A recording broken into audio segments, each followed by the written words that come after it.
जय हिंद छात्रों। चलिए आज हम लोग 11th क्लास का कॉम्प्लेक्स नंबर एक चैप्टर है, उस चैप्टर को देखते हैं। कॉम्प्लेक्स नंबर के बारे में यह बता दें कि कॉम्प्लेक्स नंबर एक बेहतरीन और बहुत ही आसान चैप्टर है। आप ऐसा चैप्टर अगर समझा जाए जो बच्चे हिंदी मीडियम या इंग्लिश मीडियम से डायरेक्ट 11th क्लास में जो आते हैं उनके लिए कॉम्प्लेक्स नंबर सबसे इजी चैप्टर है। आप उस चैप्टर को बहुत आसानी से बना सकते हैं।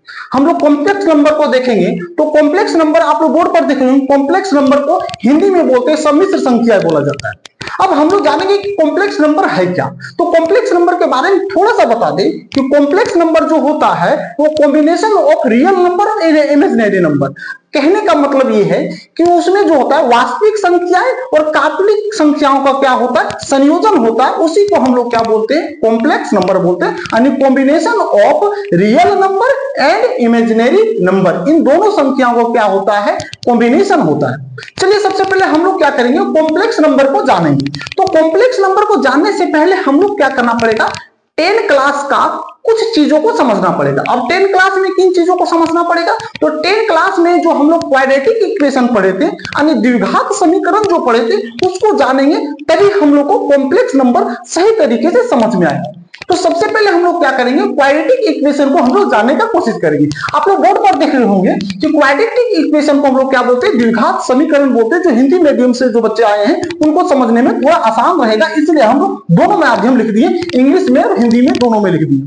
ठीक है, सबसे पहले हम लोग क्वाड्रेटिक इक्वेशन जो हम लोग देख रहे हैं, तो क्वाड्रेटिक इक्वेशन सबसे पहले किस फॉर्मेट में होता है, तो क्वाड्रेटिक इक्वेशन जो होता है उस फॉर्मेट में होता है, वो होता है ax² + bx + c = 0।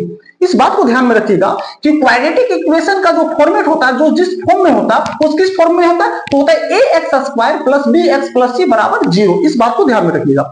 और इस बात को भी ध्यान में रखिएगा कि क्वाड्रेटिक इक्वेशन में कभी भी a का वैल्यू जो होता है 0 नहीं होता। अगर a का वैल्यू 0 हो जाए, जैसे इस बात को समझिएगा कि अगर a बराबर अगर 0 हो जाता है तो ये क्वाड्रेटिक इक्वेशन नहीं कहलाएगा। क्वाड्रेटिक इक्वेशन क्या है, नहीं कहलाएगा। इसके बाद b के वैल्यू 0 हो सकता है, c का वैल्यू भी 0 हो सकता है, इससे कोई दिक्कत नहीं, लेकिन a का वैल्यू 0 नहीं होगा, तभी हम उसको क्या बोलते हैं, क्वाड्रेटिक इक्वेशन बोलते हैं। हम आप लोग को बताना ये चाह रहे हैं कि कॉम्प्लेक्स नंबर पढ़ने से पहले हम लोग को क्वाड्रेटिक इक्वेशन को जानना बहुत जरूरी है, क्योंकि क्वाड्रेटिक इक्वेशन के आधार से ही हम लोग कॉम्प्लेक्स नंबर का क्या हुआ, निर्माण हुआ है, कॉम्प्लेक्स नंबर बना हुआ। सबसे पहले क्वाड्रेटिक इक्वेशन जो होता है उसमें देखिएगा हम लोग क्या है, डिस्क्रिमिनेंट निकालते थे। क्या निकालते थे, डिस्क्रिमिनेंट। क्योंकि डिस्क्रिमिनेंट निकालने के लिए क्या करते हैं, डी को हम लोग बोलते हैं डिस्क्रिमिनेंट यानी विविक्तर। हम लोग क्या करते थे, डी निकालते थे, तो डी बराबर होता है b² - 4ac। अब इसको हम लोग किस चीज के लिए निकालते थे, हम लोग को ये देखना होता था कि हम लोग जो d का वैल्यू जो हम लोग निकालते थे उसे ये पता करने का कोशिश करते थे कि आगे ये सॉल्व होगा कि नहीं होगा। तो इसके लिए हम लोग क्या करते थे, सबसे पहले क्वाड्रेटिक इक्वेशन में सबसे पहले हम लोग d निकालते थे, और d निकालने के बाद ये पता करते थे कि इसका जो रूट है वो क्या है, तभी हम उस प्रश्न को, उस क्वेश्चन को क्या करते थे, आगे हम लोग सोल्व करते थे। अब 10 क्लास में जब आप पढ़े होंगे तो उसके बाद हम लोग क्या करते थे कि हम लोग क्वाड्रेटिक इक्वेशन का फॉर्मूला लगाते थे, यानी द्विघात सूत्र लगाते थे। उसके बाद हम लोग उसमें क्या करते थे, उसमें हम लोग रूट निकालते थे यानी मूल्य निकालते थे। ठीक है, चलिए अब हम लोग इसमें सबसे पहले डी जो होता है 3 कंडीशन में हम लोग निकालते थे। सबसे पहले 3 फॉर्मेट जो होता है 3 कंडीशन में होता था। तो क्या होता था, डी > 0, अगर डी का वैल्यू 0 से बड़ा हो, अगर डी का वैल्यू क्या होना चाहिए, 0 से बड़ा होता था, या 0 से बड़ा हो तो क्या होता है, रियल एंड डिस्टिंक्ट होता था। इसका मतलब क्या कि हिंदी मीडियम में अगर आप पढ़े होंगे तो आप जानते होंगे कि डी का वैल्यू अगर 0 से बड़ा होता था उसमें क्या, उसके 2 भिन्न मूल होते थे, 2 भिन्न क्या होते थे, मूल होते थे। इस बात को याद रखिएगा। इसी तरह से अगर d बराबर 0 होता था, अगर d का वैल्यू निकालते थे, d का वैल्यू क्या आ जाता था, 0 आ जाता था, तो उसको हम लोग क्या बोलते थे। तो अगर इंग्लिश मीडियम में हम लोग क्योंकि पढ़ना है तो इंग्लिश मीडियम में d बराबर 0 होता है तो उसका रूट क्या होता था रियल एंड इक्वल होता था। उसका रूट क्या होता था, रियल एंड इक्वल होता था। कहने का मतलब जो उसका मूल होते थे बराबर या समान होते थे। और इसी तरह से अगर d का वैल्यू क्या होता था, 0 से छोटा होता था। d का वैल्यू अगर 0 से छोटा यानी d लेस देन 0 अगर हो तो रूट जो होता था नो रियल रूट होता था, उसका नो रियल रूट था, उसका कोई वास्तविक मूल्य नहीं होता था। अगर हिंदी मीडियम से बार बार इसलिए बता रहे हैं कि बहुत सारे बच्चे हिंदी मीडियम से सीधे इंग्लिश मीडियम में आते हैं, तो बहुत सारे बच्चे को समझ में नहीं आता कि इसका मीनिंग क्या होने वाला है। तो आप लोग को बता दें, नो रियल रूट्स का मतलब इसका कोई मूल नहीं होता था, इसका कोई वास्तविक मूल नहीं होता था। इसी को हम लोग क्या बोलते हैं, इमेजिनरी नंबर बोलते थे। इमेजिनरी नंबर का मतलब क्या कि डी लेस देन जीरो का मतलब क्या, डी लेस देन जीरो का मतलब होता था कि उसमें डी का जो वैल्यू निकालते थे वो माइनस में आ जाता था। क्या आ जाता था, माइनस में आता था। उसमें डी का वैल्यू जैसे -1, -2, -3 इस तरह का कोई संख्या आ जाता था। तो उसके बाद हम लोग क्या करते, उसके आगे सोल्व नहीं करते थे, उसके आगे हम लोग नहीं बनाते थे। नहीं बनाने के कारण से हम लोग उसके नीचे क्या लिख देते, तो उसके नीचे लिख देते थे कि नो रियल रूट्स, इसका कोई वास्तविक मूल नहीं है। और इसी को हम लोग क्या बोलते हैं, इमेजिनरी रूट्स बोलते हैं। इसी को क्या बोलते हैं, इमेजिनरी रूट्स। अब इमेजिनरी रूट्स को ही हम लोग क्या बोला जाता है, कॉम्प्लेक्स नंबर। अब कॉम्प्लेक्स नंबर हम लोग किसको बोलते हैं, तो कॉम्प्लेक्स नंबर तब बोला जाता है जब किसी डी का वैल्यू जब निकालेंगे, जब हम लोग क्या करेंगे, डी का वैल्यू जब निकाला जाता था और उसमें डी का वैल्यू माइनस में आ जाता था, तो उसी इमेजिनरी नंबर को, उसी इमेजिनरी रूट को हम लोग क्या बोलते थे, उसी इमेजिनरी नंबर को हम लोग बोलते थे कॉम्प्लेक्स नंबर बोल देते हैं। क्योंकि हम लोग उसमें जो पढ़े थे, उसमें क्या पढ़े थे कि अगर डी का वैल्यू ग्रेटर देन रहे, डी का वैल्यू अगर जीरो रहे, तब हम उसको हम लोग आगे सोल्व करते थे। लेकिन अगर जहां डी का वैल्यू माइनस में आ जाता था, यानी नेगेटिव में आ जाता था, तो उसको हम लोग आगे सोल्व करना छोड़ देते थे। लेकिन तो इसीलिए हम आप लोग को बता दें, इसी समस्या का, इसी सॉल्यूशन को ठीक करने के लिए एक नया चैप्टर बनाया गया जिनका नाम रखा गया कॉम्प्लेक्स नंबर। उसका नाम क्या रखा गया, कॉम्प्लेक्स नंबर। अब कॉम्प्लेक्स नंबर है क्या, किस तरह की कंडीशन को लागू करता है, सबसे पहले उसको हम लोग देखेंगे। तो आप लोग को बता दें, जिसे देखिए आप लोग क्या सीखे होंगे, जैसे देखिए हम लोग क्या एक क्वाड्रेटिक इक्वेशन ले लेते हैं। क्वाड्रेटिक इक्वेशन क्या लेते हैं, x² - 1 = 0। अब बताइए ये जो वैल्यू लिए हम, इस वैल्यू को जो लिए हैं, बताइए ये क्या है, किस फॉर्म में, किस कंडीशन में, यानी किस फॉर्म में, तो ये क्वाड्रेटिक इक्वेशन के फॉर्म में। अब बताइए इसमें x का वैल्यू क्या होगा, यानी x² जो है, इसका हम लोग अगर वैल्यू निकालते हैं x का, तो क्या निकलेगा। तो देखिएगा, इसका अगर x का वैल्यू निकालेंगे तो क्या निकलेगा, तो देखिए x² है, जो 1 को बराबर के साइड लाएंगे तो क्या हो जाएगा, यहाँ प्लस में हो जाएगा, पॉजिटिव में क्या हो जाएगा, 1 हो जाएगा। लेकिन इस स्क्वायर को अगर हम लोग बराबर के साइड लेके आते हैं तो x बराबर हो जाएगा, इसके अंदर क्या कर देगा, रूट में कर देगा 1 को। ये सभी को जान रहे, रूट में कर देगा, और यहाँ क्या हो जाएगा, प्लस और माइनस। क्योंकि रूट जो होता है दोनों चीजों को रखता है, प्लस और माइनस दोनों को रखता है। तो जब प्लस माइनस, तो इसका वैल्यू क्या हो जाएगा, इसका वैल्यू हो जाएगा 1 हो जाएगा, और एक हो जाएगा -1 हो जाएगा। इसका मतलब कि x का जो स्क्वायर रूट जो निकाले, यानी x का जो रूट निकला वो कितना कितना निकला, 1 निकला और -1 निकला। तो बताइए इसमें, इस तरह के कंडीशन में हम लोग क्या करते थे, इस कंडीशन में क्या करते थे कि हम लोग आगे सोल्व करते थे।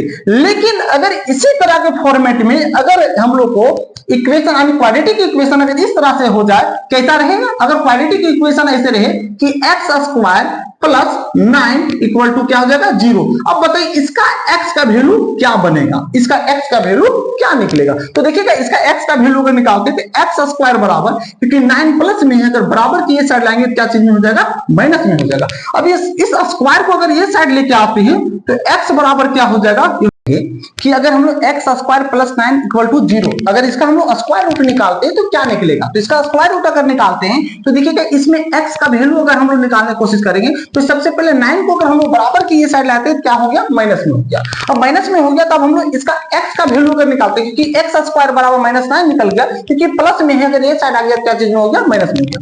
अब हम लोग स्क्वायर रूट अगर निकालते हैं, x का स्क्वायर रूट निकालते हैं, तो क्या होगा, रूट अंडर -9 हो जाता है। अब -9, इस बात को ध्यान में रखिएगा कि कभी भी कोई भी नंबर रूट के अंदर माइनस में नहीं होता। अगर ये अंक माइनस में आ गया, तो इस माइनस में आने के कारण से इसको हम लोग क्या कर सकते हैं, आगे हम लोग इसको सोल्व नहीं कर सकते, क्योंकि इस तरह से हम लोग क्वाड्रेटिक इक्वेशन जो 10 क्लास में पढ़े थे, इस तरह का कंडीशन हम लोग नहीं पढ़े थे। क्या बताइए, इस तरह से हम लोग बनाते थे नहीं, क्योंकि उसमें हम लोग सबसे पहले क्या करते थे, डिस्क्रिमिनेंट निकालते थे, यानी डी निकालते थे, और डी निकालने के बाद अगर उसका वैल्यू, डी का वैल्यू अगर माइनस में आ जाता था, तो उसके आगे हम लोग सोल्व नहीं करते थे, है ना।